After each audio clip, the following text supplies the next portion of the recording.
You can sense the intensity as they await the arrival of the Tennessee team here at Cleveland Stadium.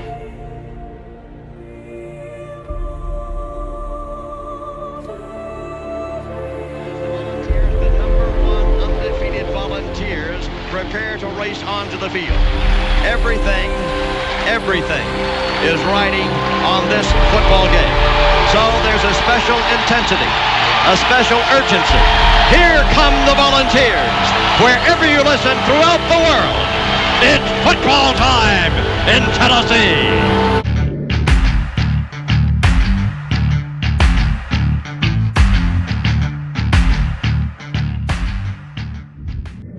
Didn't make it on 4th down. T comes off.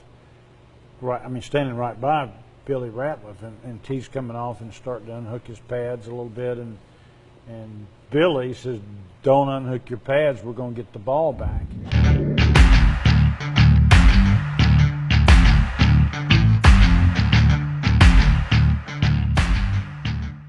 Second down and 11 for Arkansas. 1:47 remaining. One timeout left. Call it 12 to go for the first down. Sterner lost the football! Oh my goodness! He stumbled and fumbled, and Billy Ratliff recovered! We made this play. Billy Ratliff knocked this All-American guard back into the quarterback. He stepped in on his foot. Quarterback probably made a mistake, not just falling on the ball. Billy not only knocked it back, but he got the ball back for us. So, how important was this fumble recovery? Well, it meant the season. You probably didn't know that at the moment, but it absolutely meant the season. What's going on, boys and girls, ladies and gentlemen? Billy, we're getting back to our roots. Remember when I used to call some of your teammates on your squads, and I'd have them surprise you and have you guess? I give you some hints. Mm-hmm. Well, it ain't quite like that this time, but this one goes back to like the era when I first started being like a diehard fan. Brings me back to some great memories. We got a special guest, and one I'll never ever forget. This one of the stars of the Miracle at South Bend. Us older folks remember that, Bill. That's before your time, but Floyd Miley. How you doing, buddy? I'm doing great, Bobby. How you doing? I'm doing really good. Hey, what's going on, Mr. Ratliff? Hey, how you doing, man? I'm glad you're on the show, man. I've heard so many good things about this situation. I can't wait to hear it all. Oh, okay. Hey, I'm ready to talk about it. Hey, I like that intro. That's a nice intro. Hey, really? Hey, Bobby, he does an excellent job of doing his editing and things like that. Now, when he has the time to do it, oh, it's perfect, man. He used to do this. Actually, he did this on his truck when he was driving the truck, man. Oh, wow. Yeah. Okay. Yeah. All right. So Bobby got some skills, huh? Oh, he got skills, man. It's just, I guess when he started acting like he's in college again. Right. I got one downfall. I'm a perfectionist, and it takes me 10 times longer than the average person to do it. And I didn't have anybody to teach me. I had to learn the hard way. That I can relate to, too. I'm also a perfectionist, and you just won't realize I write something over and over again. Especially back in the day when you had to actually write stuff up. And if I messed up on a letter, I would start the whole thing over again because I wanted everything to be so perfect. So I can relate to that definitely. There's been times we've done a show and I get all mad because the clock on the wall wasn't centered in the shot. I said, Billy, how do you let us do that? When we had Bill Duff on and I was mad about the clock. Yep, I remember. Oh, man. Here's what we do. We just kind of introduce you here, Floyd, and just kind of tell everybody where you're from and your childhood, your high school. Give a shout out to your high school and how you got to Tennessee. And we'll just have a conversation like we're on the back porch or front porch. Okay. All right. That sounds good. Well, I'm originally from Fort Lauderdale, and a shout out to Boyd Anderson High School, which produced a lot of good athletes such as myself. Also Asante Samuel, he's also an alumni there, as well as the great Mitch Richmond, who played with the Golden State Warriors. So we was always built around talent at a high school.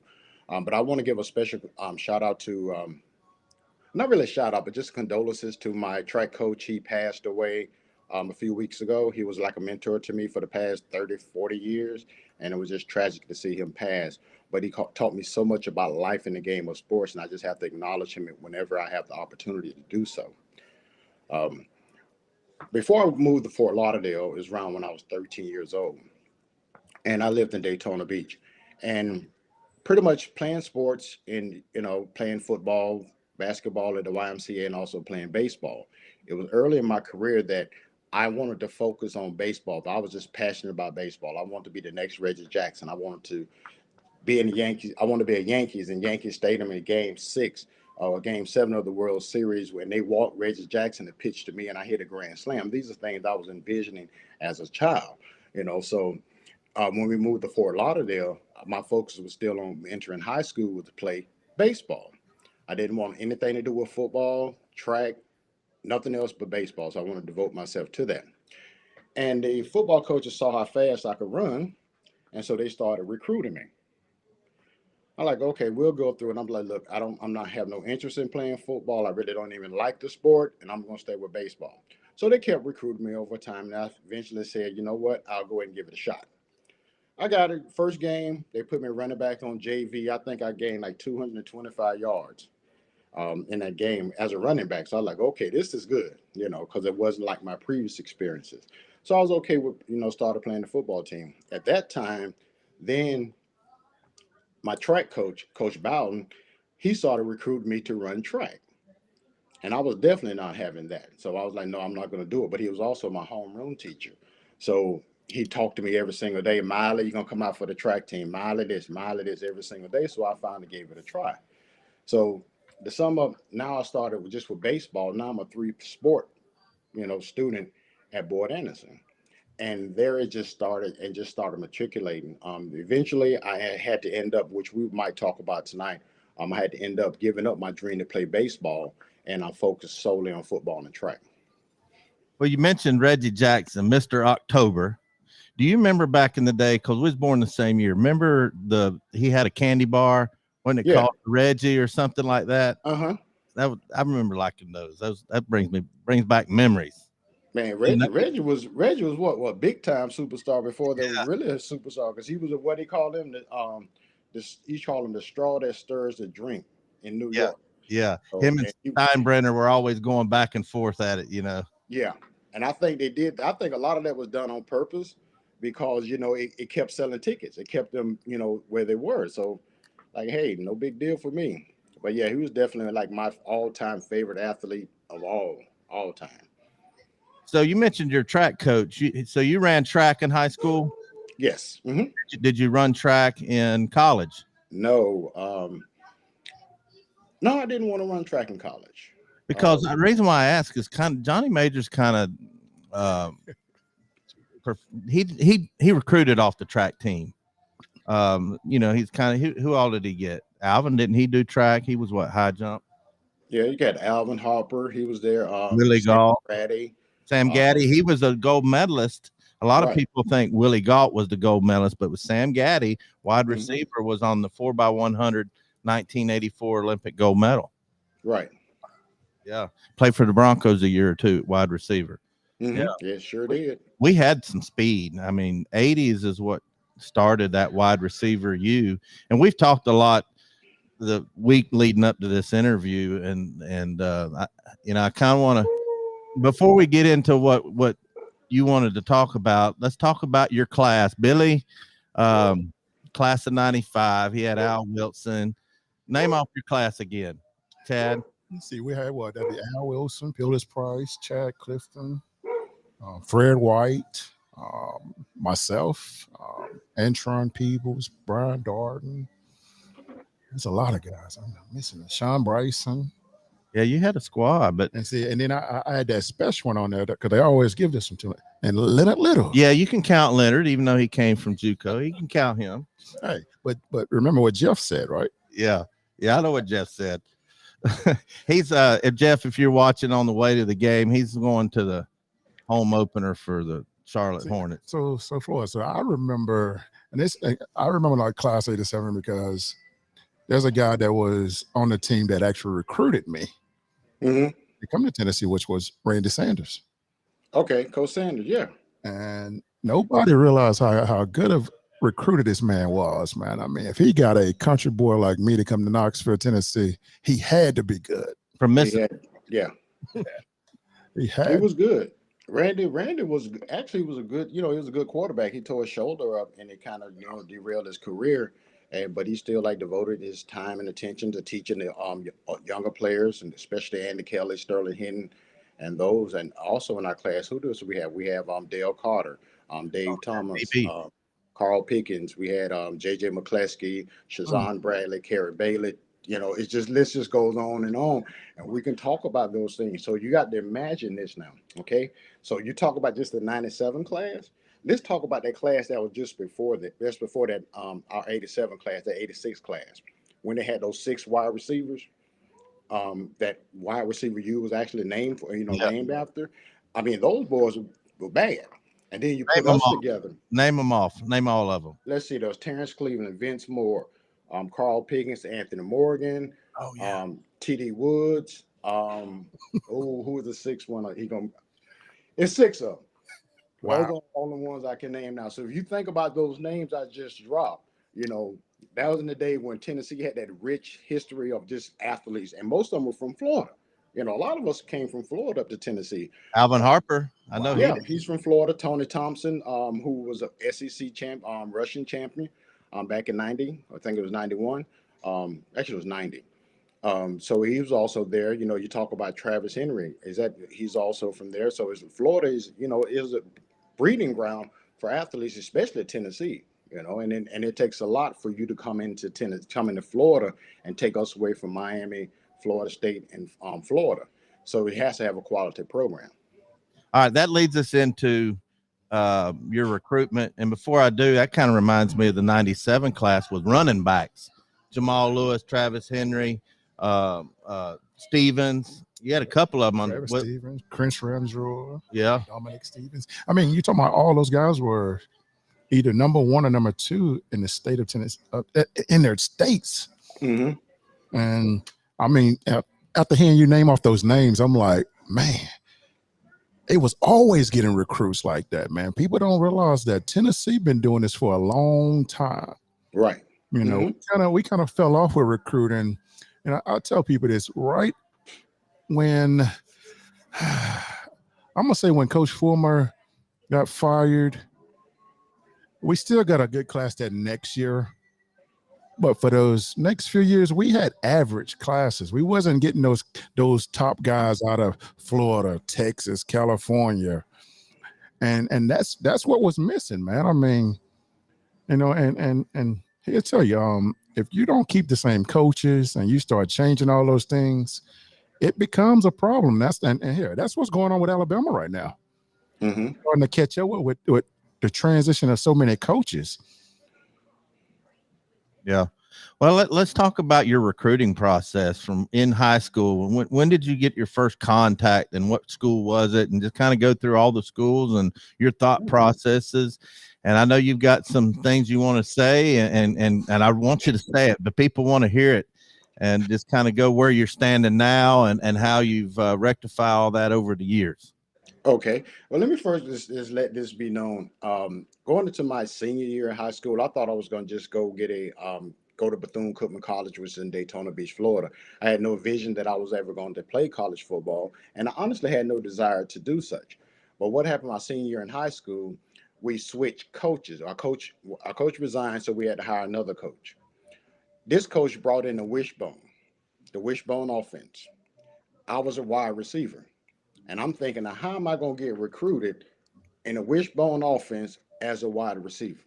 All right. So, but what he did, and I didn't know this until, the letter started coming in, that he was marketing me to coaches long before he even got the job. So I started receiving these letters. I'm looking at my first letter saying, we're interested in your talents. And I'm like, what is this? I'm shocked, but I'm like, where is this coming from? And so eventually I had a conversation with him. So he actually put me on the map, so to speak. And because him and Coach Cutcliffe were cordial to one another. And so he automatically sent one to Coach Cutcliffe. Coach Cutcliffe contacted me right off. Me and Coach Cutcliffe hit it off. He was a man after my heart. I love Coach Cutcliffe because he kept it real as far as I was concerned. Um, Other school I went to, as far as my visit, was Penn State. Mm. Joe Paul. And you just imagine this, Billy. One day in school, they pulled me out of the office and they say somebody's here to see you. And it's Joe Paterno and some of his other coaches. Now you imagine how the people at the school were acting. Joe Paterno's here to come see him. I like, yeah, yeah. So I'm like feeling really, really good about it. Coach Bradley, actually from Penn State, was my actual recruiter. And then so I took a trip to Tennessee, Penn State. I took a trip to Florida. University of Florida, and I just did that because we had another teammate of mine in high school. He was being recruited by Tennessee as well as Florida, so we decided we were just going to go to the visit together, and more than likely we were going to sign at the same school. However, when I went to Florida, they didn't treat me the way that I thought they should treat me, so I scratched them off the list. Because they was paying more attention to Tim than it was to me, and I was like, no, this is not where I need to be, so I scratched them off the list. Next trip I took was to LSU. I didn't find anything impressive about LSU other than the women. Okay. They have some gorgeous women down there. So I was like, okay, so this is definitely not the school I need to go to, because even on our recruiting trip, it's like 4 or 5 o'clock in the morning. We still running around here searching for college girls, me and my friend Tim. So that was definitely out. My 5th trip was to Michigan, University of Michigan, with Bo Schembechler. He also came to the school. Bobby Bowden also came. Bobby Bowden actually had he ate dinner with us one night, and we served them oxtails and rice. And he was a great guy as well. But with Bo Schembechler, the only reason why I did not go to Michigan was because that Sunday I left, snowstorm or blizzard hit. And me being from Florida, I'm like, nah, this definitely ain't gonna work here. So now we've got a school narrowed down to 2 schools. Okay. What interested me most about the Vols was that they beat Miami in 1985 in the Sugar Bowl. Yep, I remember that. That's significant. Okay, because in high school, okay, so Miami was only like 30 minutes from Fort Lauderdale. So I remember the times when Brian Blades, Benny Blades, Mike Irvin used to ride their scooters up on our campus, because we had some of the prettiest girls at school. So they would come up there and they would show off because they were all from Fort Lauderdale. So I didn't like them at all. I mean, as a person, I liked them, but you don't come up my grounds where my school is and then try to, take my shine away from me. So I was like, okay, so anytime they lose. So I was like, okay, so Tennessee beat them. I was like, okay, so Tennessee got a thumbs up. Then I looked at Penn State. They also beat Miami in 87, because coming out of 87 class, Penn State was the number 1 team in the country. They had just won the national title. So I'm like, okay, so I got 2 teams equally, 2 great schools. Everything is perfect. I like both coaches. I like Paterno a lot more than I like Coach Majors, but we'll discuss that too. So I ended up the night before recruiting, the night before the signing day, my mother and I having this conversation about which school I should choose. I already told her my heart says Tennessee. I want to go to Tennessee. And she was like, well, you got to look at Penn State. Penn State got an excellent academic record. They got all that. And she's just naming all things. And plus, they just won a national title. I'm like, well, Tennessee is not a bad school. They're they're academically, excellent as well. So I'm not really losing anything. It's just a part about me being comfortable. But how mothers can be. She talked me out of going to Tennessee initially. Wow. And so I called Coach Bradley. I said, I'm coming to Penn State. But he could detect something in my voice, and he was like, what's wrong? And I told him, I say, I want to go to Tennessee. And he told me to follow my heart. And so after that, I got off the phone with him. I called Cutcliffe and said, I'm going to be a volunteer. That's amazing. Yeah, that was amazing. Billy knows like it. That was an amazing year just to be able to travel all over the country, and these legends of football, interested in you. It's just unbelievable, unbelievable feeling at all, But and a big thumbs up to that Penn State coach to tell you follow your heart. A big that. Yeah, he was a great guy. And even when we finished my career, last game was against Penn State in the Fiesta Bowl. And I was like, oh, this is just perfect. This is a perfect ending. And we were supposed to beat them, but they ended up beating us. Yeah, don't remind me about that. Yeah, that was a terrible game. That was terrible. But after the game, Coach Bradley and Coach Paterno remembered who I was and talk, after the game. So I'm like, man. So at that point in time, Bob, I said, did I make a mistake going to Tennessee over Penn State? Oh, wow. How does that compare to your recruiting? Can you relate to any of that?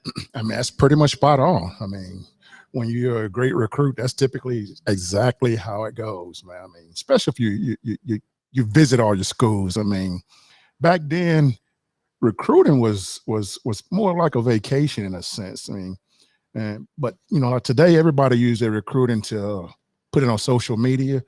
We didn't have social media back then. We had our social media was the actual letter. We had to show our letters off. I remember the first letter that I got was from the University of North Carolina for basketball. And bruh, I tell you, I put this letter in my back pocket walking down the hall in high school, man. You couldn't tell me nothing. And it was the same, man. Every school in the country, man. I mean, they was coming to Magnolia, Mississippi, and it was something else, man. I mean, I don't wish recruiting on nobody, man. Recruiting is hard. Yeah, it is hard, man. It's stressful in a sense too, because you have this. I tell people I relate recruiting to. It's almost like dating. Mm-hmm. It's the coaches are the men and we are the women in a sense. We get to say yes or no. Yeah. So it's almost like, all right, nope until we get the yes. Right. And it's phone call after phone call after phone call, because back then it was, I don't think there was too many restrictions on how many times they can call you and all that stuff. Like right now, they have to stop at a certain period of time. Yeah. Mm-hmm. Back then, I mean, they'll call your grandmother's house, your cousin's house, everywhere to find you. I'm telling you. Yeah. Hey, we got some new viewers since you've last told the story of the airplane with Arkansas and how you got to Tennessee. Man. And I know Floyd would love to hear it. Go ahead and tell that story. Well, Arkansas was the first school that really invited me to go on a official trip. And, I had never really been out of the state of Mississippi or Louisiana. I mean, Louisiana, Mississippi is like the border. And I'd never been anywhere, let alone fly somewhere. Mm. And I was like, cool, I'll take the flight. I'll do it. And I made my mind with my mom and said, it's okay if I go and everything. That's back then you had to get permission for everything. And I remember it was a Friday evening. They came to pick me up. And little rinky-dink airport. When they picked me up, it's in Magnolia, Mississippi. I mean, it was a small airport. And they flew down in a private plane. And the plane they came in, it was just a plain legit that had those two propellers on it. Mm-hmm. And when I saw this plane, I said, Mama, I ain't getting on that thing. And it was the plane. You remember the show Gilligan Island? Yeah. And you remember every time that they was always trying to get off the island, and that one plane that kept on hitting the propeller and brrr. Yeah. And every time they got it started, it always crashed. Mm-hmm. And so that's the first thing that went through my mind. And Tennessee got a win of that I told them I wasn't getting on that plane. And the next day, they fly down in a brand new jet. I'm quite sure one of the boosters just gave it to them, man. It was nice, shiny, black, chrome, and they called it the Starship. Hmm. Well, this thing didn't have no propellers on it. It had, it was a jet plane, And I'm like, yeah, hey, I can do that. I mean, that's a big one too. So I get on the plane, and I ain't never been on no plane before, man. So I get on there. I ain't told nobody this part. So you the first person gonna hear what I'm about to tell you. That I start crying. I start doing them. I want my mama, man. And we picked up a couple of other recruits, Fernando Bryan, Antron Peebles, Anthony Mitchell, all those guys, and the rest was history, man. That was I'm telling you, man, I don't wish recruiting on nobody, man. Mm-hmm. Yeah. Well, let's get into the part where a lot of people I know watching. I know BVD, and I think I need to talk to you about his show. He's got a great show. He got me into this YouTube thing, but we'll talk later. I see a Florida Gare, Crying Ryan's in here. He's always causing trouble, but we like Crying Ryan. He's an engineering student up in Missouri. Anyway, the Miracle at South Bend. Let me set the stage, and I'm sure BVD can kind of relate to this. This was like, I put it up there with the Arkansas game. Here's why. Arkansas, when we went in the Arkansas game, I thought it's automatic W. We was going to run all over them. You know, we were rolling. Number one team in the country. We just don't lose to any SEC team, but Florida back in Billy's era. So I just thought, and then we started out slow, and then we eke one out. But anyway, going into that 91, is that when it was? The 91 when Miracle South Bend? I think so. Yeah. Yeah. Going in there, I didn't have a lot of hope in that game. I was excited about, man, we're going to South Bend, touchdown Jesus, all that. And they were ranked probably top 5 at least. I don't remember what they was ranked, but they was ranked way up there. Right. And we weren't ranked. And we got way down. I remember watching the game, and, you know, I think it was 30-something to 7. And then a little spark happened. And the man on your screen provided that spark and was the spark that kind of started that whole comeback. All right, kind of relive that game, you going into it, and that your big play there in that game. And let's talk about the Miracle at South Bend. Okay. Before I can put the Miracle, you know, that actual game, and I need to put the whole thing in a context. In the previous year, in 1990, Notre Dame came in ranked number 1 to Neyland Stadium. And actually, we were favored to beat them in Neyland Stadium. Unfortunately, they outplayed us and they beat us. I missed 2 tackles in the game, both resulted in touchdowns. So immediately after the game, Coach Majors decided, you know what, Miley, I finally got you. So now you're going to be on the bench. So he benched me for the rest of the season for that game. And then, you know how it is, Billy. You know, after a while, them players started getting on you, too. You missed 2 tackles. You got ran over by Ricky Waters, you know, all these things. So they started jiving with me, too, or whatever. So I was like, okay, so now I have to get my position back, earn Coach Major's trust, and go do this again. So I'm thinking, okay, just going to roll with the punches and things of that nature. Come 1991, I circled that game well before the season started, because if that was the game that I messed up on, this is going to be the game I need to redeem myself for. You know, just me personally of the which I don't think I played a bad game, but I do understand about those 2 mixed tackles. But then I thought about it a while. Hell, NFL defense backs, linebackers got ran over by Ricky Waters. So Yeah, I'm just joining the crowd. You know, I'm just one of the many. So going into the game, we figured that we had a chance to beat them, because remember, we were still we was coming off 2 back-to-back SEC championships, and we still had our core team there. But now we're all seniors, and then we got the class of 88 and 89. They're contributing as well. So it wasn't like it's going to be a complete blowout that we wasn't going to win, because we were walking in there like we were going to go in there and do what they did to us last year. However, like you said, going to South Bend is something that is totally different experience than any other stadium I've been to, for the simple fact of touchdown Jesus and all the mystique and the aura that surrounds, you know, the Notre Dame. So we're going into the night before the game. Somehow or another, our electricity goes out in the hotel. wow. And we're wondering what's really going on. Is the Irish trying to do something? Somebody doing something in it. So That's what's going on. Yeah, we knew something was going on. So we got into the game. We went through our, normal pregame talk, preparation and everything. We got ready to start playing. And all of a sudden, from that kickoff, Notre Dame just punched us in the mouth. And they kept punching and punching and punching, behind Jerome Bettis, and all, I think it was Rick Meyer was a quarterback at that time, beating us down. And we couldn't stop them on defense, and we couldn't move the ball on offense. So we ended up being about down 31-7. Now, we remember back in the during watching film that we said there's a weak spot in their field goal team. that you can actually go through and block. So Coach Lacewell called the block. It was like a couple minutes before halftime. We're 31-7. I believe they were on our 20-yard line. They're getting ready to score again, which would have made the score 34-7, which would virtually probably ended the chance of us coming back.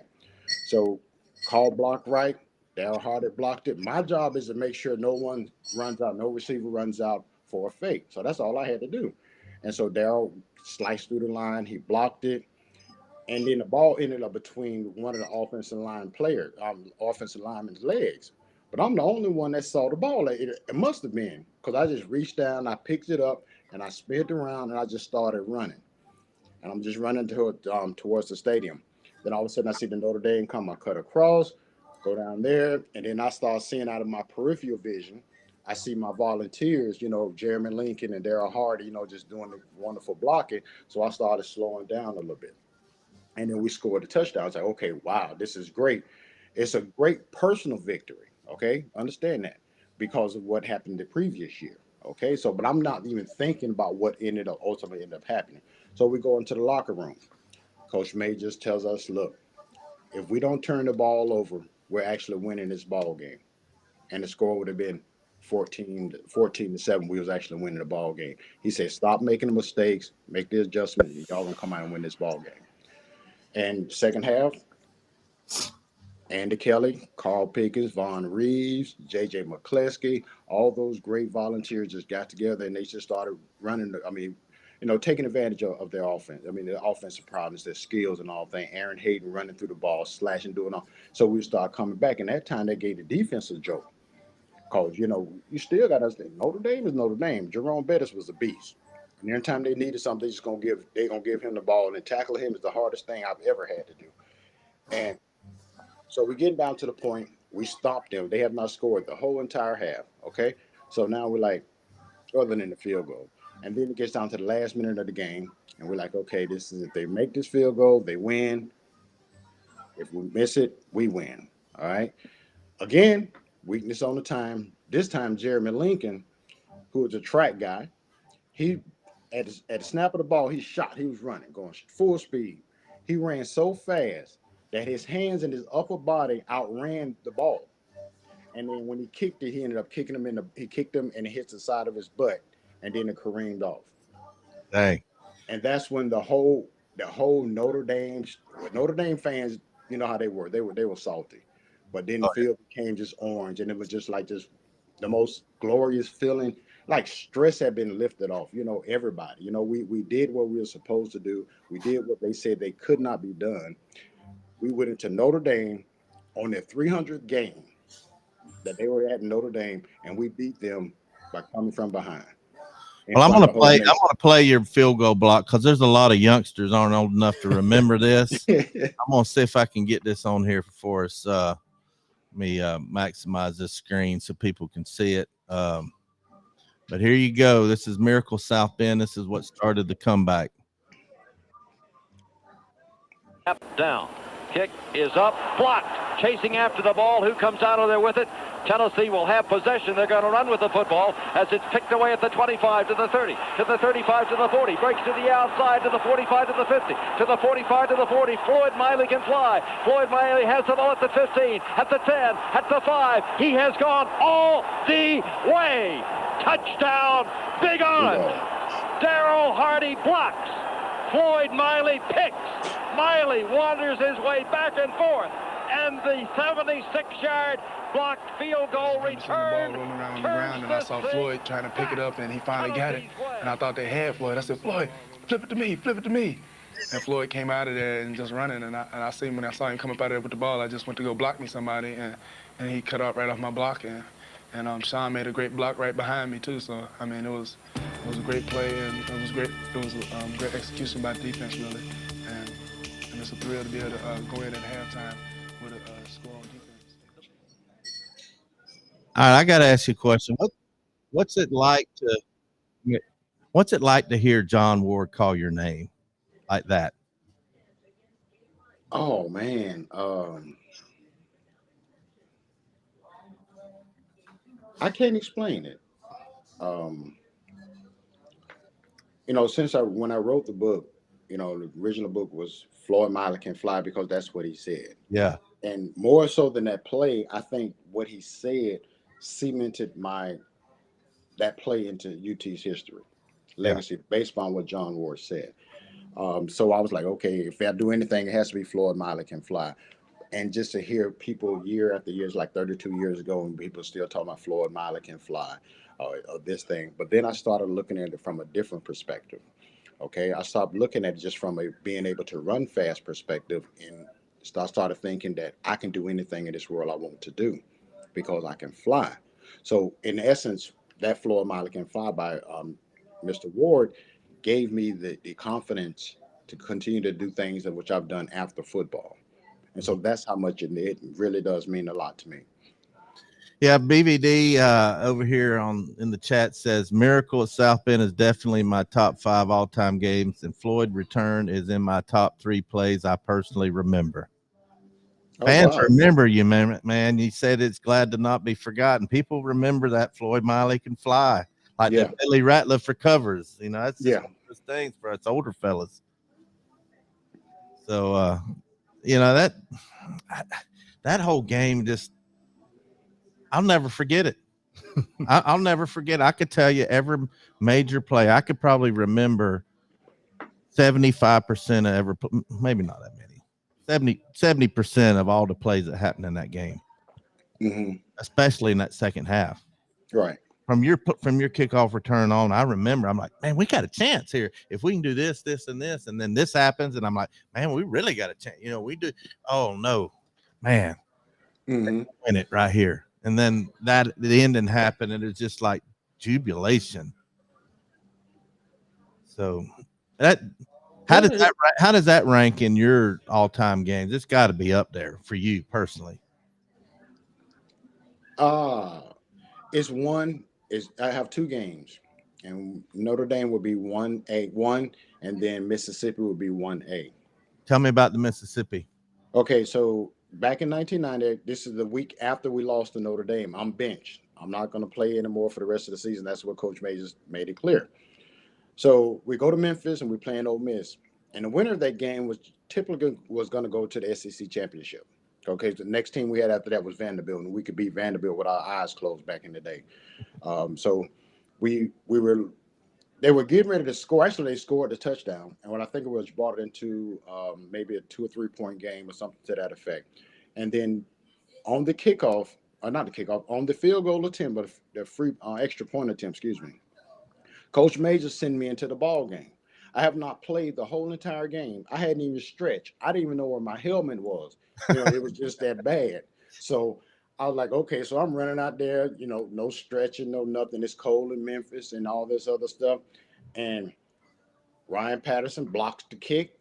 I see the ball. I go after it. I run for it, pick it up.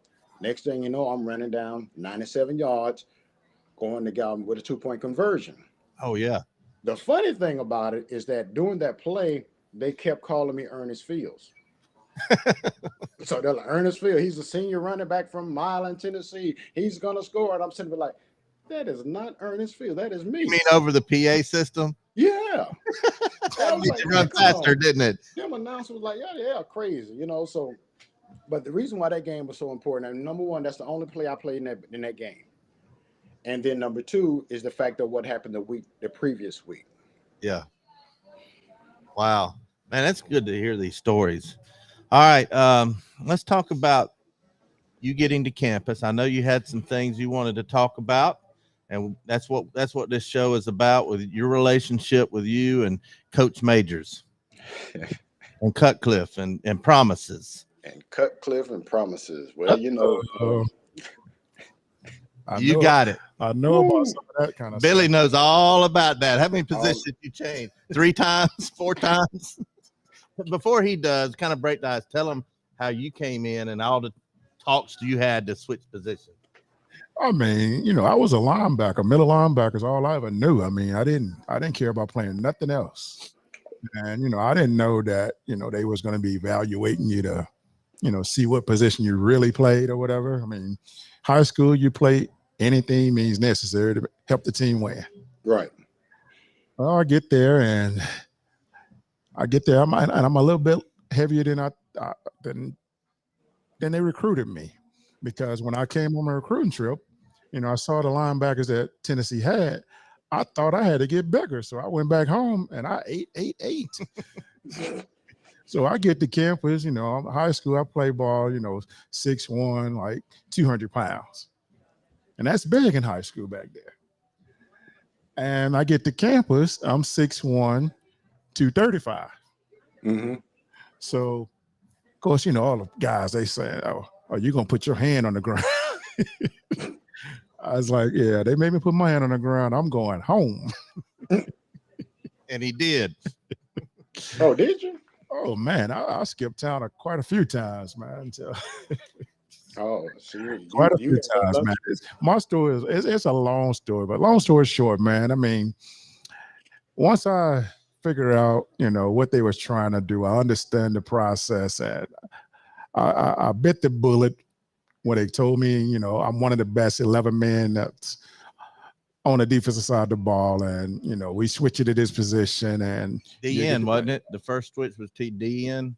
Yeah, I switched to DN. That lasted for the whole spring, the first season. Because I got to start my first game as a freshman as a defensive end, and and to be honest, the only reason I got that start was because Leonard Little tore his knee up. Yeah, and I started the next week against Memphis, and truth be told, the first play after I go in of playing after Leonard, I tore my ACL.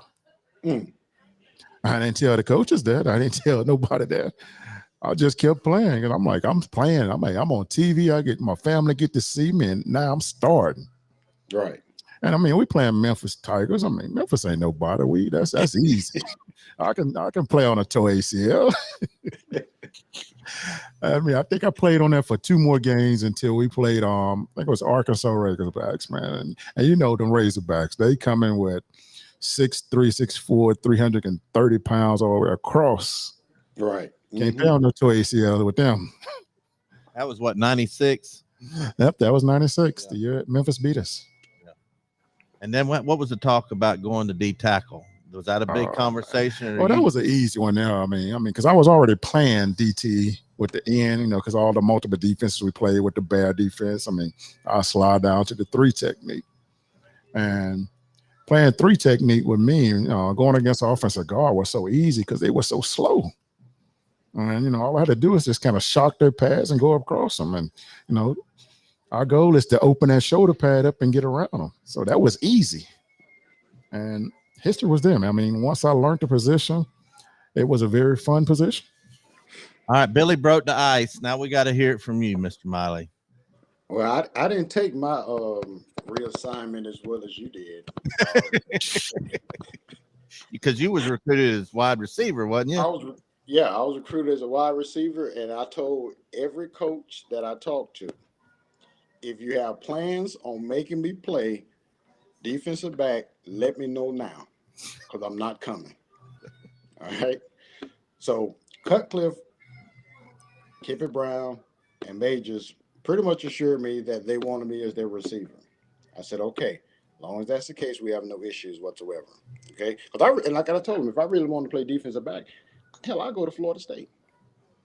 Well, I can train with Deion prime time, because I think he was, getting ready to leave when I was coming in. But I definitely didn't want to do that. Around spring training, after we go through the fall and everything, me being red-shirted, spring training, they started bubbling about recruiting me for the defense to run defensive back. And at first I kept telling them, I reminded them of their promise, and they kept saying, well, this is something we think going to help the better team because you're an athlete, like Billy said, they want to put the best athletes on the field. I totally agree with that. Okay. But you can't go back on your word. So instead of me going home like Billy had the sense to do, I just rebelled. They were waiting for him when he got home. The coach was sitting there at his house waiting on him to get there. So they knew you was already gone. Yeah, he took the bus. Man, it was here. I'm gonna tell you how. So they I don't know how they knew I was on my way home. It was like I get to the bus stop and I'm getting off the bus, And you know how fugitives are when they trying to invade the cops and stuff, and they kind of looking down, ducking, and looking off the bus. I get off and I'm like, hold on, man, that's Coach Roper. And I'm like, oh man, they don't caught me. Like I'm a fugitive or something. Right, you're a fugitive from justice. Man, sure, they put me on the next thing smoking. Anyway, go ahead. We didn't mean to interrupt, but I thought that's funny. They was waiting on me. That's fine. But I just started rebelling against Coach Majors. I reported to camp.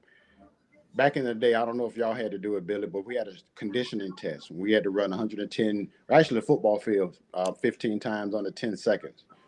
And, you think about it, I'm a track guy, under 15 seconds. So I'm a track guy, so I figured that'd be pretty good for me. But I had started drinking and doing all this other stuff, missing trainings and all this. Came up in there to run that, to do the conditioning test. I passed, but on the last one, I had to jump across the line in order to make it in the 15 seconds. So now I'm in Coach Major's doghouse.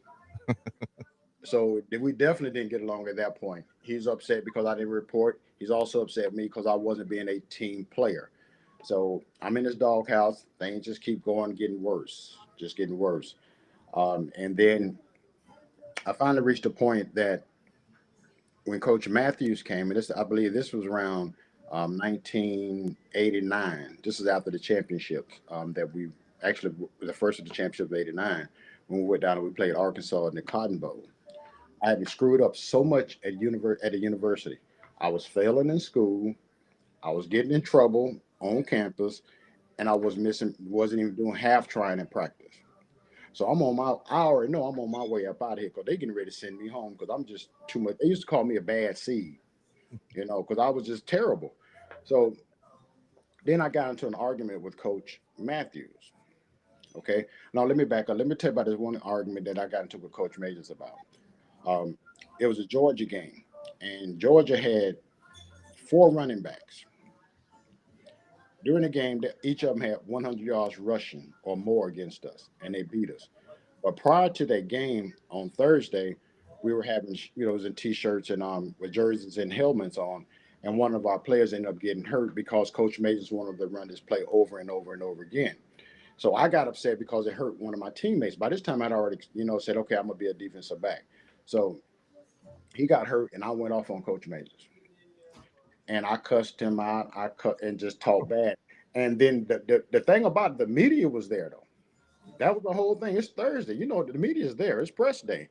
And they hearing all of this stuff here. And I'm just like, Floyd, you got to be the dumbest in the world to do this to this man in front of everybody. All right. So that sealed my faith right there as far as I was concerned. I didn't see the football field whatsoever. I wasn't even listed on the depth chart.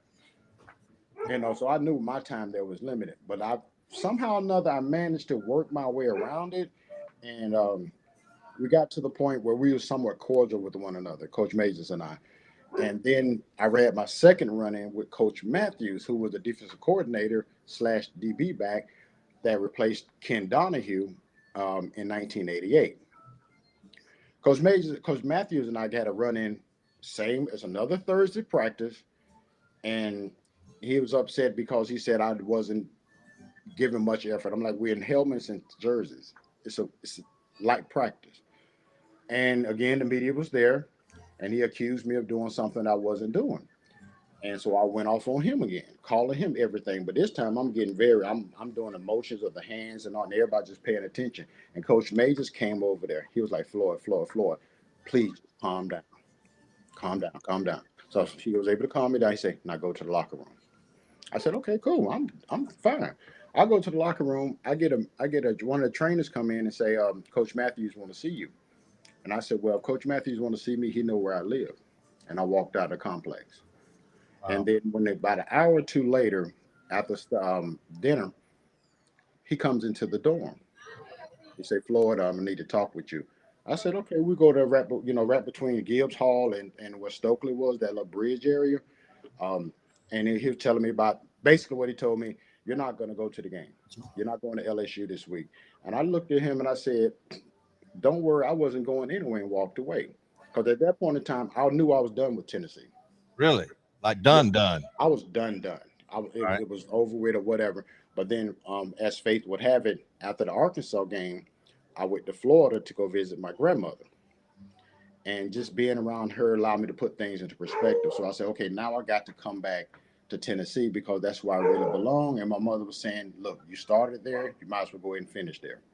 Okay, so I just sucked it up and came back. Coach Majors and I had a meeting.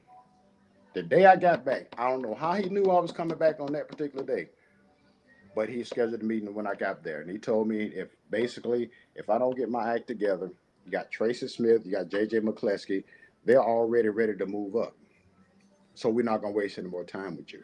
So I told him, hey, if everything is wiped clean, the situation with Coach Matthews, the arguments that him and I used to have, as well as Coach Majors, I say you're looking at your starting your defensive back for the season. And we shook hands. But it didn't end our feud.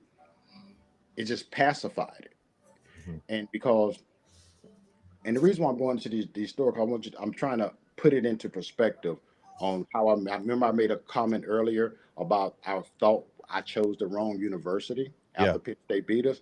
So we're going to our last game of the season, our last game period. So the final thing. And by that time I had a son. My son was born. And he was like maybe 8-9 months or somewhere in that area there. And I was spending Christmas with him before we were to fly to Tempe for the game. The last day of practice, I wasn't able. My babysitter canceled on me, so I called Coach King and Tim Karen, who was the trainer, and I told them the situation. They said, "Well, since it's just a walkthrough, you can bring the baby and just make sure you pay attention." Coach Majors wasn't having it. He saw my child on the field, and he was like, in his crib, and he said, "What is this child doing?" And I explained the situation to him. He said, "You don't bring a child on my football field. Get out." I said, "Okay." Now that was a nail that drew. That was it was a done deal at that point, because at this point you've attacking my son. My son has nothing to do with this. It's a circumstance that just happened.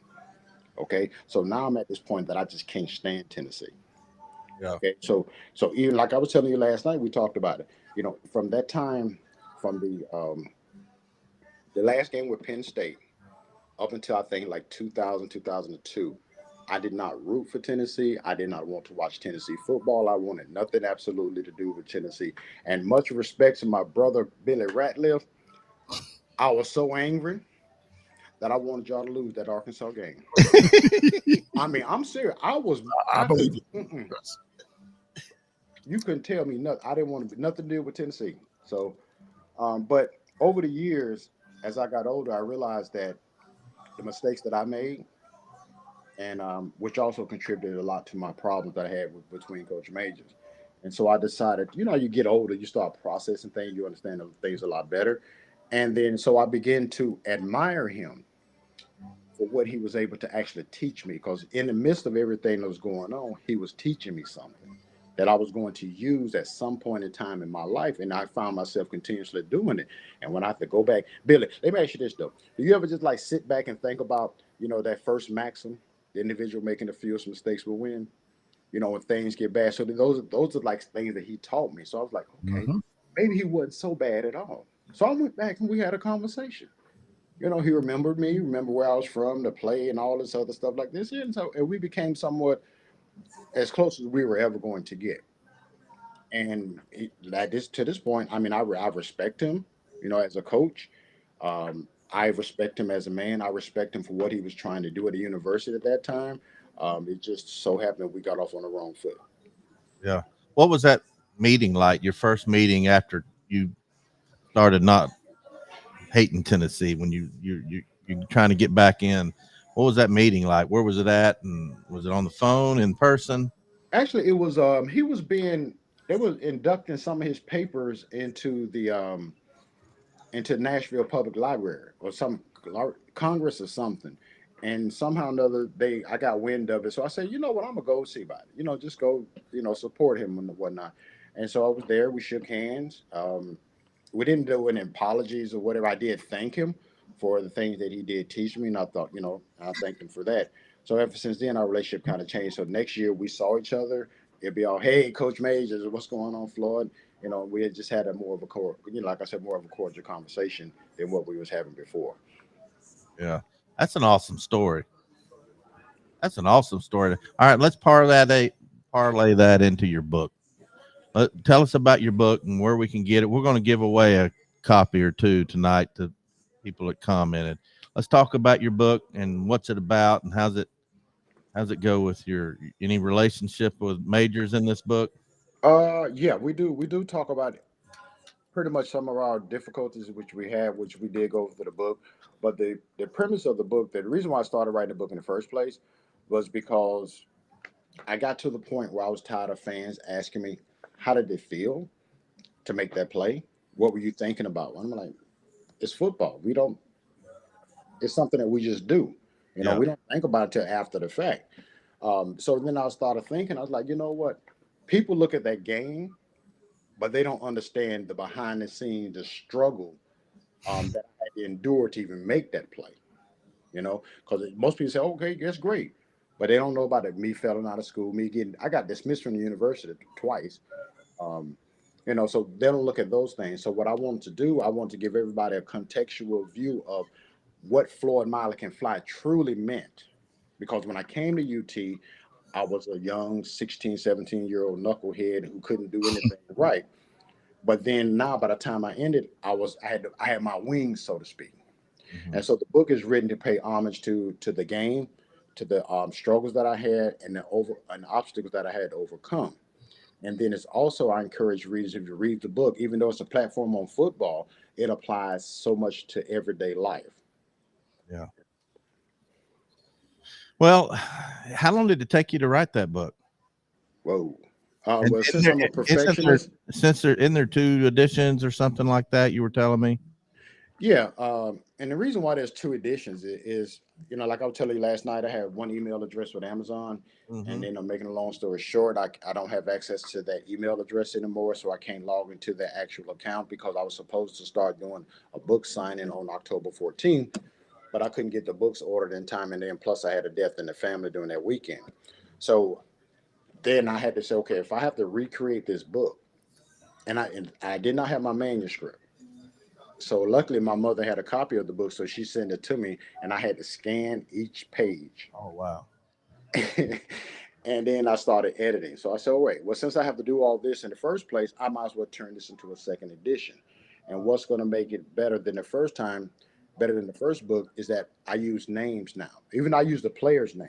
But in my personal life, I go a little bit of details about, the situation around my son, how I found out that I was going to be a father, different things of that nature, how I fell in love and fights that we had, troubles that we almost got kicked out of university, a lot of this good stories. So I wanted to just give them an overall view of everything. And so we say, okay, it's going to be the second edition. And that's how we ended up with 2. Wow. Well, we're going to give away a couple copies of that here in just a minute. I want to try to relate today's game versus when you played and maybe with Billy's when he played, when we have his teammates on, we talk about that. Mm-hmm. Billy's told me a bunch of times that there'd be 2 or 3 fights a week in practice, but they'd go back to Gibbs Hall and play video games and they were brothers again. Does that resonate with you? Was that the way it was when you played? Oh yeah. I mean, if it wasn't hold on, my brightness is messing up. I mean, yeah, that's obvious. I mean, number one, we're brothers, and it's a family, and family fight. And then when you got, especially when you get them going, you got one coach in the ear, you got offensive coach in this ear, telling him to do this and do that. So it's like that constant competition, and sometimes you get tangled up. I got into a few fights with a few of the players, and we just left it alone because that's what it was. On the field, that's what we were doing. We were competitive on the field. Off the field, that's my brother, and so we're going to continue that way. But yeah, we used to fight all the time. Because if you're not fighting each other, then you're not really a competitive team. Was there anybody that kind of was your guy that when you were there, a teammate that really helped you out that you can look back on and have some of the fondest memories? I know Toby Champion said that he was offensive lineman, but his guy that really helped him the most was Jonathan Brown, a defensive end. Mm-hmm. I just like hearing former players. Is there anything like that you could talk about? Actually, Chris Treese. Chris Treese, yeah. Yeah, that was Billy and I do a lot with the legends, and Billy will go out and show his face, and I'll just hang out with his buddies. But yeah. Mm-hmm. Yeah, Chris Treese was the one that actually gave me the 411, if you will, on the what we used to call back in the day the big orange screw, which they figure when the university does something or the team does something against what you want, so they just call it the big orange screw. And he taught me how to navigate those waters and how to deal with Coach Majors as well. Yeah, so it was kind of cool. Awesome. Well, let's go on to now you're bleeding orange again. Kind of, are you back into full-fledged rooting for us now? I am full-fledged Tennessee Vols to the day I die, and even after that. So it doesn't matter because like I said again, I started thinking about it. There was so many friends that you've met on the team outside of college and everything, and there's an experience that you had to go through. That's our passage into manhood. So how could you not love it? Are you still in contact with some of your teammates? Oh yeah. I do the Legends of Tennessee camp every year. They come to Middle and West Tennessee.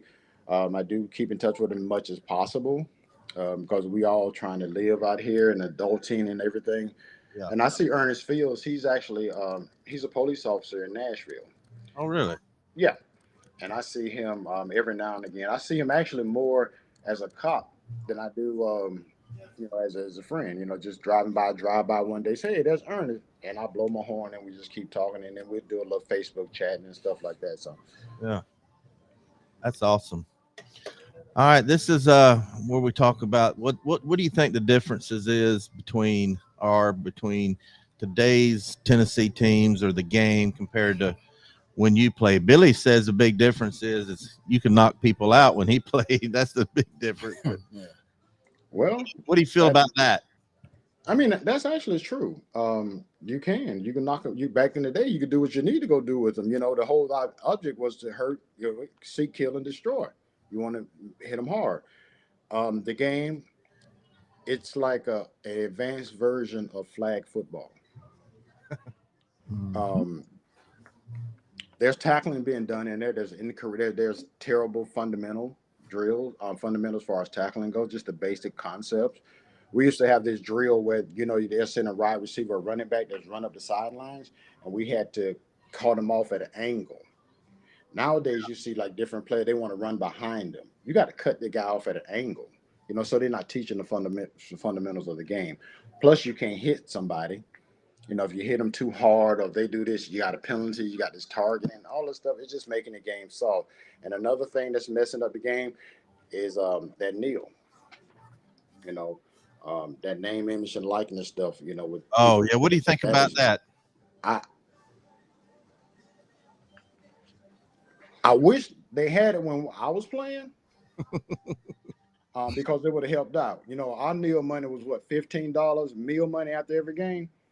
Yeah, that's what we were getting, and we had to eat with that. So it was actually, I like it to a certain extent, but I don't like it for players that have not proven themselves to be worth that. And that's what's happening a lot of time, even within, like this dissension between Nico and Milton. Everybody wants Nico to start. And Nico might be a great quarterback. Might be the greatest that Tennessee ever played. But right now, we don't know. Yeah. So, but no, I think it's destroying the integrity of the game. Another thing that's different is this transfer portal. Yeah. They're kind of using that like free agency. When they can get some more money, they'll just say, I'm transferring. Right.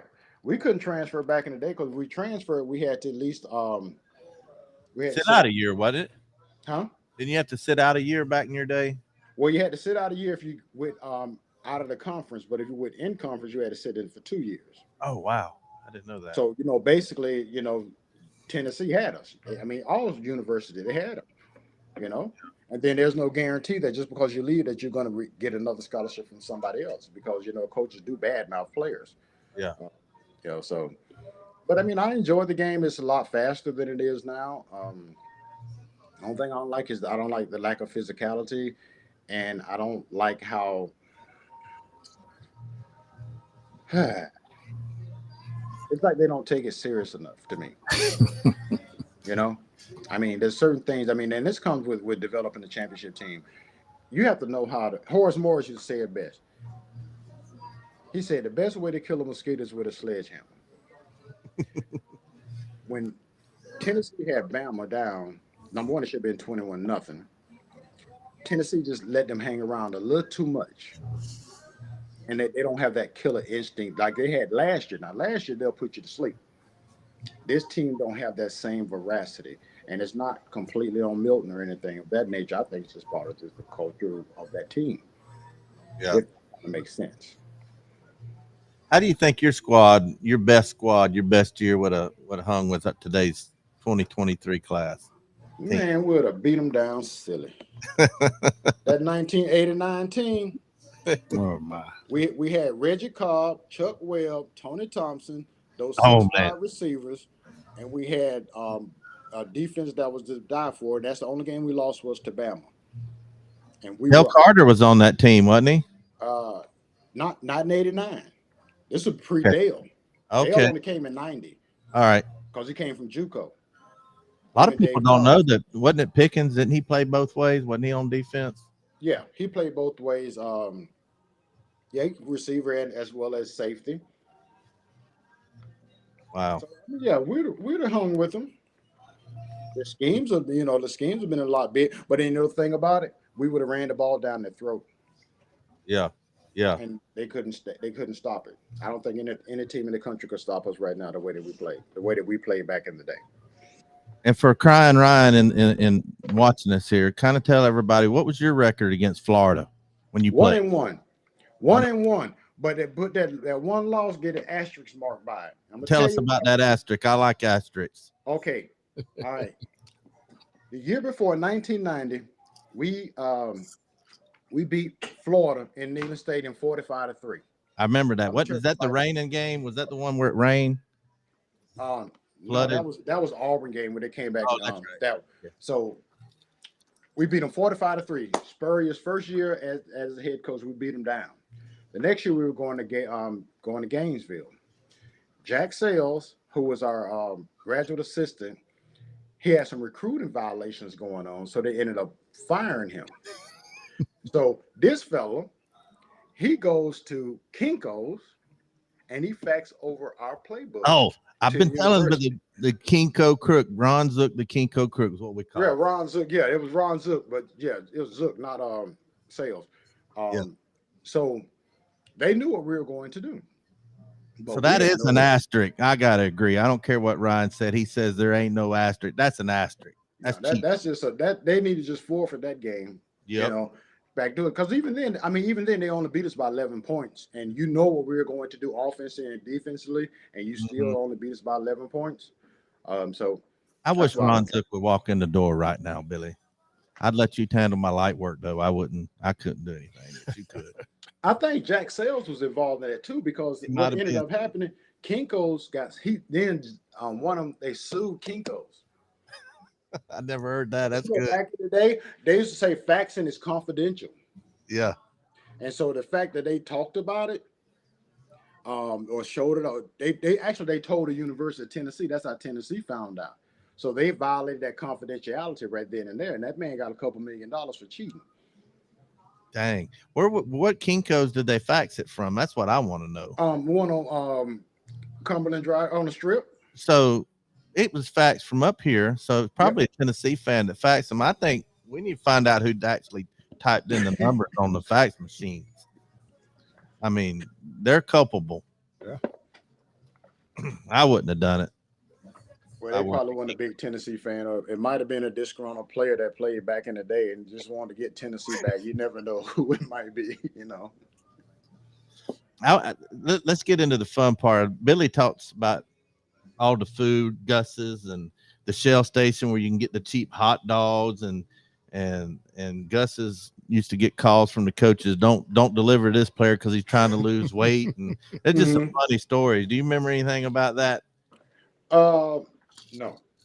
You never had Gus's or anything? Oh yeah, Gus was not everybody. That's everyday thing now, almost. You know, because that's number one, it was great food. Number two, that's pretty much all we can afford because we didn't have no Neo money.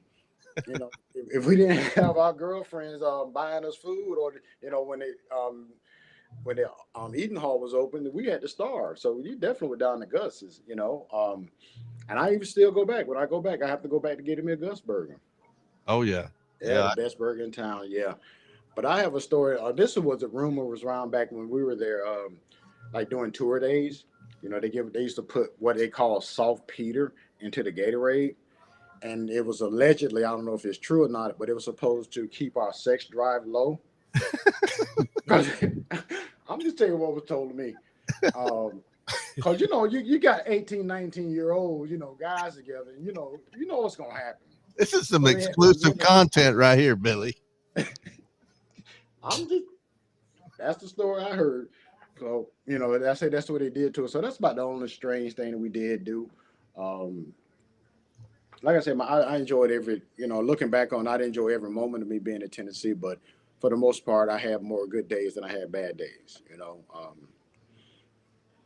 Well, we know that you never lost to Kentucky, and that's who we got Saturday. What do you think about that game? Isn't it funny how you can even ask that question about Kentucky? That is really funny. You'd laugh at that question when in the early 90s, wouldn't you? We wouldn't even ask that. Hey, what did Heupel do when the press asked him about the cheating Alabama, the refs in Alabama? What about the referees in Alabama? Yeah. He just kept quiet. Yeah, he get quiet. Then he said, "Have I been silent enough?" So I'm gonna take that thing with Kentucky. I don't care how good they are, okay, but they're not Tennessee, and Tennessee has to go in there with the same mentality. You're still Kentucky. We're still Tennessee. That's right. And they need to play like that. They need to show that from the first 5 minutes to the end of the game. And that's the way they have to approach this entire season for the rest of the season. And so I'm looking for them to win. I'm looking for them to bounce back, and we'll see how resilient they are because they did kind of bounce back after the loss to Florida, but we just have to see how they're gonna bounce back against Alabama. That was a tough loss. And then there's no discipline on his teams. Now there's no discipline in college football anymore. Just thinking about that. So, yeah, you can tell a big difference over the years. What was Fulmer like on that? Wasn't he OC when you played there? Actually, when I started, he was offensive line coach first, and then he was promoted after Walt Harris left, and then he became offensive coordinator at that point. That's right. Walt Harris also went back to Pitt. He went back to Pitt. Mm-hmm. Yeah. Johnny had brought him from over there, I guess. But anyway, that's some. What do you think about the Kentucky game? I've been up and down on it. They got a good running back. I mean, we play like we're supposed to. I'm not worried about them. The only problem that I have with it is the fact, they have a lot of seniors on that team, man. And when you have a lot of seniors on the team, and they've been playing together a long time, you never know how it's going to go. But I think we'll win the game. Yeah. What's the point spread? Let's go ahead and do the rent money. I don't know if you know this, Floyd, but I help people make rent money. Okay. They're about to get their power shut off, their cell phone bill paid, water. I help them with that because I've been down to my last $2, and this, I just help them make rent money. Billy says that the way I help them is that they go opposite of what I tell them to do. That's how they make their rent money. Okay. Yeah, I tell you how his picks normally go. You remember watching Coming to America and the guy go, donation. Right. Yeah. That's typically what he does, and he get his guys to play. They donate their money for no reason at all. I'm like, stop doing it. See, I was gonna continue to give him a chance to stay ahead. I am ahead, but I think it stops this week. We'll see. I'm gonna just go ahead and put the tail lights in front of them and let them see them get smaller and smaller and smaller. I'm looking at the boy. Let me give you the official record. That sounds like a challenge to me, Bobby. All right. Hold on. See, you can tell the difference between a winner and a loser. He's talking about what's happened. Oh, I'm talking about the present. Let's get this started because I'm telling you, the tail light's about to get small, baby. I'm 16. I'm 16, 15 and 1. He's 14, 17 and 1. We pushed on the Oregon-Washington game because it's 3 points and Washington won by 3. We got a song because I've been down to my last $2 on my betting app a bunch of times, and Billy's mama found this song called "My Last $2 at the Casino." So that's our intro to the segment. Oh, these last $2. I bet he know what it is. That's right. That's by Johnny Taylor. What a shame. That came out in the 70s. All right. My lady at the casino. She lost all her money. She said, don't feel sorry for me. No. Don't feel sorry, honey. But if you want to do our lady a favor. That's our lead into our rent money segment. All right. Okay. Basically, what we do is all three of us pick. You're our guest picker, and Billy and I, we take turns going first. And we got 1, 2, 3, 5 games, and we'll give you the spread. We'll talk about not just pick, but kind of tell me why you're picking the way you do. And we'll let you go first on the first one. It's South Carolina, Texas A&M at A&M, and A&M is favored by 14.5. Okay. Before I give the pick, let me. I have not watched college football too much this year. That's all right. Just go at it. I'm just going. That means you're probably going 5-0 because that's the way it goes. Yeah, I've only seen one Tennessee game. First half of Alabama. I haven't been able to watch a game this season. But as far as Texas A&M, South Carolina, I will pick South Carolina. No, excuse me, Texas A&M. And specifically the way they played against Bama as well as Tennessee. Now, Spencer Rattler have a good day. That might change a little bit, but I will go with Texas A&M. All right. Billy? I'm going to go with A&M as well, man. I think A&M has to – well, I think old coach got to keep his job, man. If old Jimbo don't start winning like he's supposed to be with that team, they're going to get ready to get rid of him. But I think they're going to blow him out, I think. Before I make my pick, did Walter Nolan went off the field at the end of the game at Tennessee? Have you heard anything about him? Which one? Walter Nolan. He had some sort of injury. He's a big D tackle. He's from Powell, and his family worked for us. I do know he would be. He said he would be out a few weeks, so I don't think he'll be playing this weekend. I'm gonna go with South Carolina, USC Junior. All right, the next one. Here's one that I'm sure Crying Ryan want to hear about. But Georgia is favored by 14.5 over Florida. Billy, you go first. I think this is going to be a big emotional game, and I think the SEC is business now. It's in the middle of the season, and these guys are playing for something. And anytime you play the number one team, you're going to get the best out of the team that's not the number one team. And the game, I think, is played in the Swamp, I think, right? No, it's in Jacksonville. Oh, yes, that's right. The neutral. So, yeah. Okay. So, I mean, I still think it's still a home game. I call it that because it's in Florida. I'm going to take the Gators, man. Take the points on that one. I think this is not going to be a bigger spread. I mean, I think the spread is too high. I understand that the number one team, but it's still an SEC game. What you talking about, Willis?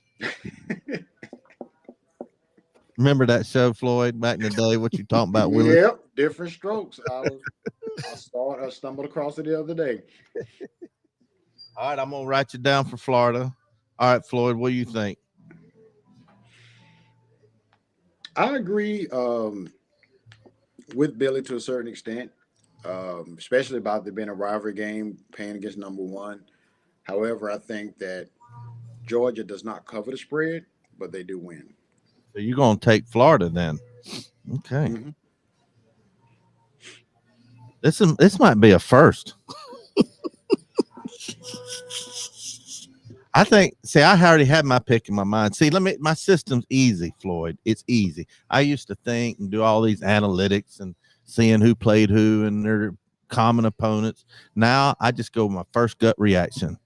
Right. That's simple as that. We got a super chat. My grandkids could do better than that. That's a takeoff of a video I did against South Carolina. There we go, Jaden Brinkley. How you doing? Anyway, I'm riding with Florida. They've won me some money this year because I've been taking them in the points. So I'm going with Florida. Dang. I almost took Georgia just to go opposite. I think Florida needs to do like they did like Georgia did in 07. Go out there and just start some mess before the game. Everybody remember when they did that and all the Georgia players came on there and kicked their tail. I think Florida needs to do that because they're the underdog. And they did beat them, but Florida beat them the next year, though. So I don't know. I can't believe we all took Florida.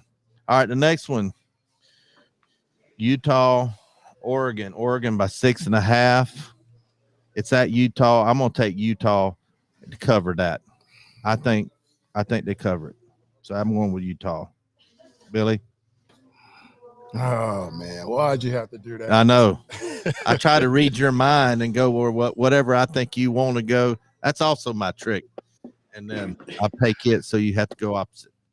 I'm gonna take Utah too, man. I mean, Utah, that I like their defense. I mean, they got a lot of seniors on the D line, and they're used to that offense, and they're tired of getting beat by Oregon anyway. And Utah, they have a chance to make the playoffs.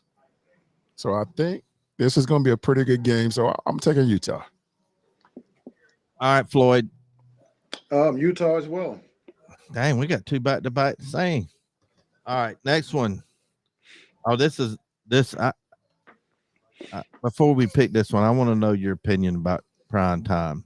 This next game is Colorado and UCLA. UCLA is favored by 17.5. What do you think about prime this year and his coaching and going from an HBCU up at Jackson State, going up to Colorado, and how he's doing as a coach? I know he's a heck of a recruiter and a motivator.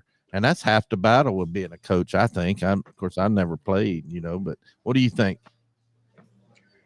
Oh, man. First of all, his success, what he's able to do in such a short period of time is remarkable. Like I say, coming from Jackson State and taking most of his athletes that were there who most colleges didn't think that they could play on our level of football, and he's proven them wrong. So I think he's good for college sports, because he's going to open up the doors for a lot of, players, coaches, that's going to come up, and it's going to make everything a lot better. As far as his longevity in college football, I think he's going to go make one more move, and he's going to go to a major school other than Colorado. And I think that's what's going to solidify his coaching. He's going to be a coaching legend by the end of his career, because he's a phenomenal teacher. He's caring about you, and he doesn't withhold punches. He tell you straight like it is, and you need that. If I'm going to send my son to a coach, I want to send him to one like Coach Sanders, so that I know he's going to be looking after him. And when he gets in trouble, he's going to be hard on him. He's going to give him the love, the respect and everything like that. So that's what you really look for in a coach. And you find a coach like that, man, you will go out and do anything for that coach. And that's what he has on them. He has those kids believing in what he says, and then following through with it. And then he's allowing what they're not to do is let them boys have fun. That's what football is about. If you try to limit it, because you remember back in the day, we couldn't even celebrate. You make a play, you better just and go on. Now you can celebrate and do those things, and it just comes natural, so spontaneous. And by him encouraging, like when he encouraged his kicker to go do the dance, man, you should have. That kicker felt so good, because that's the only time they really get attention, when they do something good. But the fact that he's on TV and they showed him doing the dance, that's a coach, Hell, if I could play again, I'd go back and play for him, What do you think about that, Billy? What do you think about what he said? I mean, it's exactly what I've always said, I think every kid in the world deserves that type of coach, man. And the coach I'm saying is what us players always talk about is player coach. Someone that can adapt to any situation, any kind of kid, don't matter who they are, what background they come from, they know how to relate to the kid. Yeah. And he's done a great job, man. I mean, you're talking about, he went into the state of Mississippi with all of these kids, man, and he made those guys believe. That was a heck of a get to get Hunter. Wasn't he the #1 player in the country and got him to go to Jackson State? And that's the part that I'll tell you, that NIL has created something that has made, I want to say right now, like with the SEC, an even playing field again. You know, that it's not stacked to where Bama got the most money to get the kids. Yeah. I don't think NIL really played a role in Hunter going to Jackson State. I think it was that much of no. I think it was Dion. No. You think there was? Yeah, you don't go to. I grew up in Mississippi, man. Well, I know what Jackson is like. That's got to be one of the biggest gets when you look at like handicapped it or betting odds or whatever of a #1 player going to a HBCU, even just a lower tier Division I, that would have been a huge get. I can't think of a bigger surprise in my. It didn't surprise me. Why? Because I'm like Floyd said. I mean, Dion, the type of coach he is, if you're recruiting, the way he was able to recruit with the cards he had to play. And that's what I said. The NIL played a huge part in that. Because if NIL was not available, I promise you Travis wouldn't have went to Jackson State. Right. And I agree with that. And I agree the reason why is also because of who Deion Sanders really, who he is. Yes. If I got the chance, okay, I can go play for Coach Majors. That's wonderful. But if I can play for Prime Time, Coach Prime, come on. And he's going to bring the attention. So he's going to have people look at it. I mean, look what he did with Jackson State when he had NFL teams coming to his practices. Not too many other coaches on that level that he was at get that same attention. Hell, Colorado probably couldn't get as many NFL teams to come out and watch him as what Coach Sanders was able to do at Jackson State. Yes. Yeah. You said it perfect there. Because here, I go back to all the way back to when Steve McNair was at Alcorn State. That's the last time the SWAC was relevant. Wow. I'm saying relevant. The only time you saw a SWAC school on TV was at Thanksgiving when they was in Louisiana with Grambling and Southern. Grambling. Yeah. Deion got it now where every week now there is an HBC on TV. Right. So when he did that created something for them, and I'm hoping that they're keeping it going. Keep that blueprint going. Don't try to change it because he's not there now. Keep it going. I mean, that's what I don't like about certain situations, and when it comes like that, they want to do it their way. If the blueprint, if it ain't broke, don't fix it. Yeah. Keep it going. He already gave you the blueprint. Now all you need to do is just make it better. Right. And see, and that's something like, when he left, the whole state of Mississippi just couldn't stand prime time, man. I'm like, guys, there's not one of y'all that would have not taken that job. Right. Why you telling me you're going to sit here and continue $250,000 a year or $5 million a year and also give my kids a better opportunity of getting drafted? You think his kids played a role in that? And him going to Colorado? Yes, because he wanted to show the world that his kids can play in any conference, against anybody. Football is football. I'm telling you, it is. You either can play it or you can't play it. Right. But it ain't for everybody. I promise you that. All right, who do you got, Billy? It's my turn to go first. UCLA 17.5 over Colorado at UCLA. I haven't watched the first UCLA game, but I do know that I thought Colorado was going to blow the brakes off of Arizona State, and they barely won. Remember that? So I'm going to take UCLA and give up 17.5. Oh, so now I see how Billy going to catch you. Okay. Colorado, I'm taking the Buffaloes. Well, I've taken Colorado every week, and I haven't covered. So that's another reason why I took UCLA. This will be the week they cover. Right. They will cover. All right. I'm taking the Buffaloes. I don't think UCLA has enough offense to score that many points, man. That's a lot of points. All right, so you got Colorado too. Yes. Yep. Big Ball Daddy says Colorado keeps it close. I'm going to put you in touch with Big Ball Daddy Floyd because you'd really enjoy that show. Okay. All right, Vols in Kentucky. What does that say? I can't read your hand right. -4. Vols -4 at Kentucky. No brainer. We're all going to be the same on that one. I'm not even going to ask anybody. I'm putting UT all the way across the board. We already talked about it. Hold on now. How are you going to pick for me? I told you I don't pick with my heart now. All right, then you want Kentucky?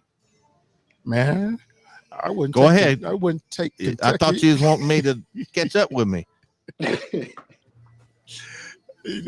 got my Vols, man. I can't see them not going down to Lexington and build off what they started and what they should have finished in Birmingham. Well, Tuscaloosa, because there's no reason they should have lost that game last week. Yeah, I agree. I think we take care of business. Who do we got next week after Kentucky? It's homecoming, I think. Is that UMass? Yes, sir. Who is that? UMass? Who is UConn, Connecticut. UConn? Okay, UConn. All right. Well, we need to. When are you coming back to town, Floyd? Because we need to break bread together. Actually, I'll be at homecoming weekend. You're gonna have to come in. I'm gonna feed you. Okay. Here at Daddy Max down home dive in Farragut, and we'll take good care of you. All right, that's awesome. I'll definitely do that. Hey, I'll be there. I think I'm coming in that early Friday. It's probably spend some time with my son and my grandsons. Tell us about your son and grandson. Tell me about them. I know you're like me. I've got 8 grandkids, so I'd like to tell everybody about them. What about your boy? Is that the one you brought to practice? Excuse me? Is that the kid you brought to practice you were telling us about? Yeah, DeAndre. That's my only son that I have, actually only child. He's 32 years old. I can keep up with the Notre Dame game because he was born that same year. But he's an awesome son, and he fights with MMA with Bellator. Oh, really? He's in Bellator. Yes, but the situation is that when he was a senior in high school, he was in a bad car wreck and he lost one of his eyes. I can't remember which one it is. So he stopped playing football because he was actually being recruited to play football. So if the accident happened, he stopped playing football because of the contact. And I said, okay, son, I agree with that. And then next thing you know, I hear he wants to fight. I'm like, that doesn't make sense. You know, all right, it's okay, whatever the case may be. So that's what he does now. And he's a pretty good fighter, you know. Wow, I need to check that out. Where did he go to high school? Did he go to the high school around here? Yeah, he went to Loudon High. Oh, down in Loudon. Yeah, wow. He was from Loudon. Yeah, and he was a pretty good football player. I think he's also related to Travis Cozart. You know, all Travis Cozart from Lenore City. Yeah, I think they're cousins on his mother's side of the family. But he's there. He's married. He got 3 kids, 13, 11, and I think 9 years old now. So it's all boys. We need to reach out to him. You're gonna have to put me in touch with him. Man, he gonna definitely watch this, and you definitely love to come on because he likes to talk about his experiences and things that how he's overcome whatever he was able. Oh, I'd love that. Is he a Tennessee fan through and through like you? No. Okay. What? Talk to me. I don't know who his team is now, but a couple years ago it was them Florida State Seminoles, and he's liked them I think since high school. But he does come to now. When I come to UT, he'll put on the shirt. All right, that's good enough. That's good enough. Oh yeah. That he'll put on the drip. That's what they call it now. Did you know they call that drip? Somebody was saying something about look at my drip, and I'm like, what in the world is that? Yeah. That meant like their outfit. Right. Well, Floyd, I really appreciate this, man. It's been great. We need to do this again. Open invitation. We need to. You need to tell the world your story. You really do. And we need. Anytime you want to come on here and talk, we'll help you, and we'll talk to you. And we need to get this story out there because I know that book has a lot in it. I'm going to go ahead and give out a copy of the book. Is there any way to get it signed? Yeah, like I was telling you last night, my shipment for the books that I ordered, they'll be here next Tuesday. And so what I would do, I would just go ahead and autograph. Actually, I'm going to autograph all of them. Yeah. Yeah, we could do it that way. And I could just go ahead and either send it to you or I could just hand deliver it to you when I come up there on the 4th. Yeah, yeah. We get it to a couple fans. Actually, let's go ahead and give away 2. All right. Tell you who shouldn't get one. Jaden Brinkley, he's a Gator fan. He shouldn't get one. No, he shouldn't get one. And Ryan shouldn't get one. Yeah, Ryan. I think they call Daddy and Squid. Squid is a big UT fan. He's at Mississippi State. He's a good kid. Yes, most definitely. Yeah. Remember him? He used to work for us. He's studying video. What is it? Tell us in the chat, Squid, if you're still listening. Your video something. Video editing. Yeah. He's come out here and helped us a couple times. Solid kid. I think those are the 2 we should give them out to. What do you think, Floyd? Okay. Sounds good to me. Him and BVD. I don't know. Can BVD read? Oh, yeah. BVD. Yeah, that's my man. Yeah. Now that's funny. He knows I'm messing with him. It wouldn't be a Volunteer Roadshow without BVD. He's lost his leg. He's got a new prosthetic. He's got another one. I think it's his 2nd or 3rd one now. They keep having to refit it. I was about to say it. He's got the Greenville. Okay, yeah. He put Greenville. He had a Tennessee one. I don't know. Maybe BVD can do that. But anyway, come on out to Daddy Max. I'm here every day, 7 days a week, nearly 24/7. I'm definitely here every night. Billy knows how I roll. So check us out. We're going to get on out of here, and we're going to play some Rocky Top Getting Out, and we'll see you later. Adios. Thanks for tuning in. Take care.